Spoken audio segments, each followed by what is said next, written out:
गडरिये का जीवन वो जीवन होता है, बड़ा ही कठिन जीवन होता है गडरिये का। यानी कि अगर भद्रवाही भाषा की बात करें तो पुआल, इंग्लिश की अगर बात करें तो शेफर्ड।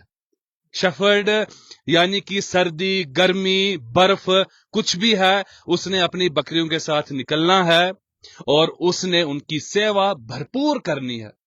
बर्फ पड़ रही है तो जंगलों में जाकर उसके लिए, क्योंकि बर्फ में तो चरेंगी नहीं बकरियां, तो उसके लिए खुद जाकर उस गिरती हुई बर्फ में, उस ठंड में खुद टहनियां, जिसको कि भदोही भाषा में डाल कहते हैं, डाल काट के लाकर बकरियों को अंदर खिलाना है।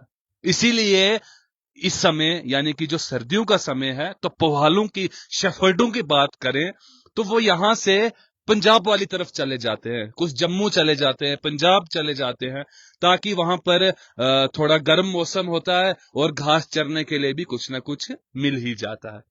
चिंता वैली में, भद्रवा की चिंता वैली में इस समय हम मौजूद हैं और हमारे साथ एक बुजुर्ग हैं जिनको मैंने यहाँ पर बकरियां चराते हुए देखा, और शॉल इन्होंने लिया हुआ है, पहाड़ी टोपी पहनी हुई है, और हाथ में सोटी, जो कि एक शेफर्ड की, एक पुहाल की पहचान है, वो इनके हाथ में। बड़े ही सीधे साधे लोग होते हैं और भगवान भोलेनाथ जी के बड़े प्यारे लोग होते हैं।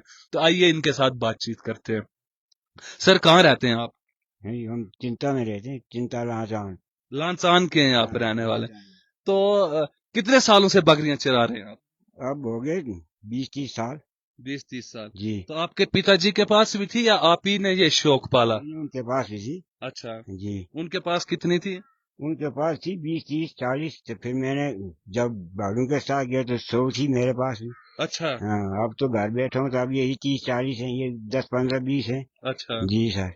तो अब नहीं जाते आप, यानी कि पहाड़ों पर या उधर पंजाब? नहीं, पंजाब में भी नहीं जाते, पहाड़ों में भी जाते, अब चल नहीं सकते, बूढ़े आदमी क्या चलेंगे अब, चल ही नहीं सकते। अच्छा। हाँ, तो घर ही में रखें। तो मगर जब बर्फ पड़ती यहाँ पर तब तो बड़ी मुश्किल होती, फिर कैसे करते हैं गुजारा? ऐसे गुजारा, घास घास देते हैं, डाल छाल काटते हैं, हम्म। यही देते हैं। जब खड़ा हुआ आसमान तो बाहर चलती है थोड़ा थोड़ा। हाँ जी। लेकिन अगर बर्फ पड़ रही तो फिर आप खुद जाते हैं डाल काटने, या फिर घर वाले, फैमिली वाले मदद करते हैं? फिर वो लाते हैं ना बच्चे अच्छे, मैं कहाँ काटूंगा डाल अब। सर्दी में डाल थोड़ी काट सकते हैं, ठंड होती है बहुत जबरदस्त। इसलिए घर में जो बच्चे अच्छे लाते हैं, डाल कटवाते हैं किसी से, तो बस खिलाते हैं फिर इनको, और क्या करना फिर। तो ये जो जो डाल आप इनको खिलाते हैं, तो वो अपनी जमीन में हो जाता है गुजारा, या खरीद के भी करना पड़ता है? भी लाते हैं, अपनी जमीन में गुजारा हो जाता है। अच्छा। हाँ जी। तो अभी कितनी बकरियां हैं आपके पास? बस ये 20-25 होनी, यही अच्छा। है। भेड़ है, बकरी तो छोड़ी है। अच्छा। हाँ जी।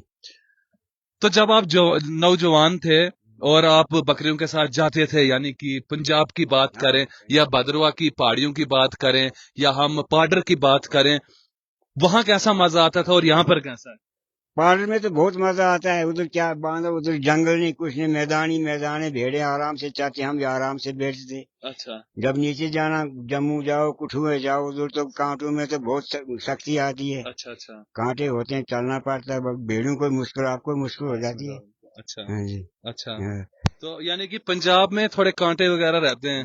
कांटे थोड़े नहीं, बहुत कांटे होते हैं उधर, जो भी दरख्त है उसको कांटे ही कांटे हैं। हाँ। तो तो तो पाडर में ज्यादा मजा आता था? पार्लर में बहुत मजा आता है, उधर बांधा बिल्कुल मैदान है, जैसे सज्जाई का मैदान उधर भी है। अच्छा। लेकिन आस पास में तो ये जंगल भी है, उधर जंगल ही नहीं है। लकड़ी बालने के लिए, जलाने के लिए लकड़ी नहीं मिलती। अच्छा। हाँ तो जी फिर सर। कहाँ से लाते हैं लकड़ियाँ वहां पर? तो वहीं बुलाते हैं, कहीं दूर से लानी पड़ती है, घोड़ों पर लाते हैं। अच्छा। हाँ जी। तो जब आप बकरियों के साथ में ऊंची जगहों पर होते हो तो क्या खाते पीते हो वहां पर वहाँ आप? पर क्या, उधर तो हर चीज का इंतजाम होता है। हम्म। चावल मिलते हैं, आटा मिलता है, हर चीज मिलती है, जैसी यहीं पर वैसी उधर मिलती है। नहीं, लेकिन आप तो गांव से दूर रहते हैं, गाँव तो से वहां से कैसे, क्या दुकान पे आते हैं या क्या रहता है, किस पे लेकर जाते इतना माल? आप कितने आदमी होते हो बकरियों के साथ? उनके साथ कभी 3-5-6 आदमी होते हैं, कभी 2-3 होते हैं, तो घोड़ों पर लाते हैं ना राशन। अच्छा, घोड़े भी साथ होते हैं? घोड़े भी साथ होते हैं, घोड़ों पर राशन लाते हैं, हम्म। डेरे में जमा करते हैं, तो जब राशन खत्म हो तो फिर जाते हैं, फिर लाते हैं दुकान से। अच्छा। हाँ जी। तो पीछे जो घर वाले होते हैं, तो उनको याद नहीं आती आपकी? क्यों नहीं आती, याद आती, पर माल कहाँ छोड़ेंगे, बैठेंगे उधर, घर वालों की याद करेंगे तो पैसा कहाँ से करेंगे। अच्छा। आप तो मजा ले रहे हैं बातों से। नहीं नहीं नहीं नहीं, मैं सच कह रहा हूँ, मैं पूछ रहा हूँ आपको। सच्ची ना, हाँ, वहाँ झूठ बोल रहे हाँ, हैं। हाँ। हाँ, तो यानी कि याद भी आती है बच्चों की भी, बीवी की भी, माँ बाप की भी। सबकी याद आती है, क्या करेंगे, माँ छोड़कर कहाँ जाएंगे, याद को सबकी आती है, घर वालों को भी आती है हमारे, अब ये अकेले कहाँ जाए, मर जाएंगे, बचेंगे, कुछ होगा। हम ही सोचते हैं भाई घर में कैसे हैं, बीमार है कोई, अच्छा कोई बीमार है कोई कैसा, तो अच्छा, आप, मैंने नाम नहीं पूछा आपसे, क्या नाम है आपका? मेरा नाम दीवान चंद है। अच्छा दीवान चंद जी, आप मुझे ये बताएं, आज तो फोन है, तो आज फोन पे बात हो जाती है कि घर पे क्या हाल है, कैसे हैं। तो जब फोन नहीं होते थे तो फिर कैसे आप उनके साथ, अपने घर वालों के साथ हाल चाल कैसे पूछते थे? कोई जब डेरे में 5-6 आदमी होते थे, कोई घर आता था, फिर वो घर से पता लेकर उधर आता, फिर दूसरा आता था उधर, उधर से घर को बस ऐसे ही पता चलता। या जब पंजाब जाते तो चिट्ठी देते थे, खत लिखते थे, खत पर पता चलता था। हाँ जी। तो आज आसानी हो गई, आज फोन। आज तो फोन सारों के पास, आज क्या है, अभी फोन करो तो दिल्ली दिल्ली में बात हो जाएगी। तो पार्लर तो कहाँ दूर है, जब आएंगे कहीं टावर में तो बात ही बात है। हाँ। तो अगर जैसे भगवान ना करे ऐसा हो, अगर घर में कुछ हो जाए तो फिर वो कितने दिनों में आपको पता चलता था? जैसे कोई गांव में कुछ ऐसा हादसा हो गया, कोई कुछ हो गया, तो कैसे पता चलता था? जैसे पता चलता, जब पीछे पार्लर में होते थे तो वो जो, तो फिर चिट्ठी चिट्ठी आती थी तो पता लग जाता। नीचे होते तो फिर जो टेलीफोन चलते थे, वो पहले तार शार चलती थी, उसमें पता लग जाता था। अच्छा। हाँ जी। तो अभी सर्दियों में क्या कुछ खास इनके लिए आप रखते हैं, घास वगैरह सामग्री क्या रहता है? बस यही घास होता है जो इधर होते, इसको काट कर रखते हैं, सुखा कर रखते हैं, तो खाते हैं फिर। अच्छा।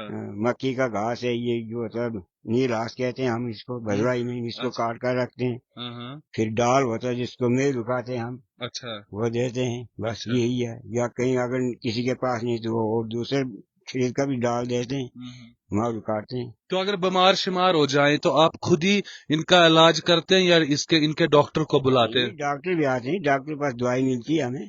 हाँ। नहीं, गवर्नमेंट की तरफ से कुछ सहूलियतें हैं आपको, या मिलती है दवाई, मिलती है दवाई शवाई की नहीं? मिलती है, अच्छा। दवाई मिलती है। सेंटर नहीं लग गया जी, हमारे चिचौड़ा में सेंटर है, बावड़ा में सेंटर है, बदवा में सेंटर है। यानी कि दवाई गवर्नमेंट की तरफ से भी पूरी आपको मदद मिलती है। मिलती है जी, मिलती है। एक आखिरी सवाल, पहले जमाने में क्या होता था कि आप इनकी ऊन निकालते थे, कतते थे, तुमते थे, चरखे पे धागा बनाते थे, फिर वो कपड़े बनाते थे। तो अब तो वो कतना तुमना चरखा वो खत्म हो गया है। हाँ। अब खत्म हो गया, अब कौन काटा, अब बन ऊँग ही नहीं कोई लेता ही। मैं अब वही पूछना था, हाँ। ऊन कहाँ डालते हैं फिर आप? तो यहाँ लेते हैं कहीं 10-12 रुपए किलो लेते हैं, तो अब कहाँ जाते, थोड़ी महंगाई में जाती। पहले तो 60-70-80 रुपए किलो जाती थी, आज तो लेते ही नहीं कोई। इधर जाओ जंगल में ऐसे पड़ी कातर कातर कर भेड़ों को ऊन काट कर उधर जंगल में छोड़ दी है। यानी कि बेकदरी है। एक आदमी कोई लेता ही नहीं। पहले ये शीप वाले लेते, अब ये भी नहीं लेते। अच्छा अच्छा। हाँ जी। तो ऐसे बेकदरी हो रही है, तो कपड़े भी नहीं बनाते अब वो गर्म? कहाँ बनाएंगे, बनाते नहीं। जो घर में काटने वाले होते हो चरखे, वो सब खत्म हो गए। अब बाजार से लाते हैं चीज का, तो कहते हैं ये उनके कपड़े हमें खाते हैं, हम इसमें नहीं समझेंगे। हाँ जी। अच्छा। हाँ, क्या कहते हैं, ये खाते हैं? खाते हैं।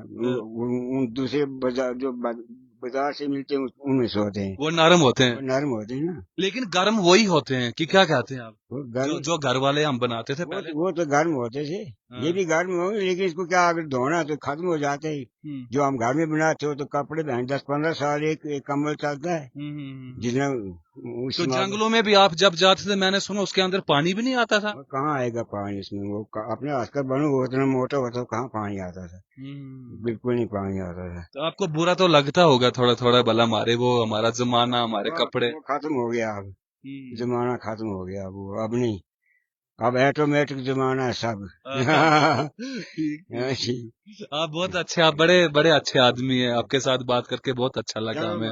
मालिक आपको भगवान ठीक ठाक तंदुरुस्ती दे, हमें तंदुरुस्ती दे। जी जी जी। अच्छी बात है। ठीक है। हाँ, ठीक है आपको, सर। आपका इतना समय लिया बस आपने। में कौन, हम भी बैठे हैं इधर। हाँ, आपकी बकरियां यहाँ वहाँ भाग जाएंगी, फिर आपको दौड़ना पड़ेगा। दौड़ना तो पड़ेगा, लेकिन बैठी तो चलो, हो गई आपके साथ बात तो अच्छी बात है। सुबह कितने बजे निकलते हो आप, और शाम को कब जाते हो नहीं, घर? अब तो हम 10-11 बजे निकलते हैं घर से, तो बस अब 4 बजे 4:30 बजे जाएंगे। हाँ, अब तो ठंड का मौसम है। लंच यानी कि भद्रवाही में दिसोल साथ लाते हैं कि नहीं? 20 आज कल नहीं खा दी, दिन बहुत छोटे हैं ना। अच्छा। आज भूख कम लगती है, 10 बजे रोटी खा दी, फिर 10 भूख कहाँ लगेगी, अच्छा। फिर नहीं लगती ना भूख। अच्छा अच्छा। हाँ जी। तो फिर शाम को जाकर खाते और सो जाते हो? फिर सो जाते आराम से। वो कहानियां शानियां पुनानियां शुनानियां पुनते हो कि आपने? अब वो आती ही नहीं किसी को, तो किसी ने पुननी किसी ने बनानी, वो जानते ही नहीं। अब वो पुराने बुजुर्ग चले गए, अब यहाँ पर पुरानियां जो अपने कथा कथा लगन कथा लागने हुई Bet tu svi da buzurga tena bच्चे ने सुनन उन्हें? कहना सुन लूं नैसे याद न रहा, नैसे बिस्तर नहीं सो दिमाग कम फूल भेजो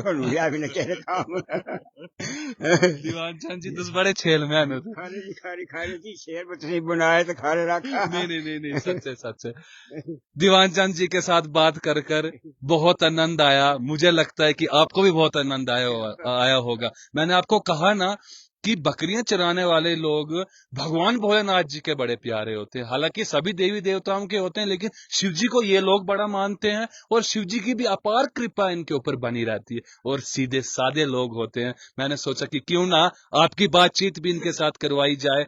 आप कमेंट बॉक्स में जरूर डालिएगा कि आपको दीवान चंद जी के साथ बात कर कर कैसा लगा। बने रहिए हमारे साथ ऐसे और अपने बुजुर्गों के साथ बातचीत करने के लिए। तब तक के लिए नमस्कार।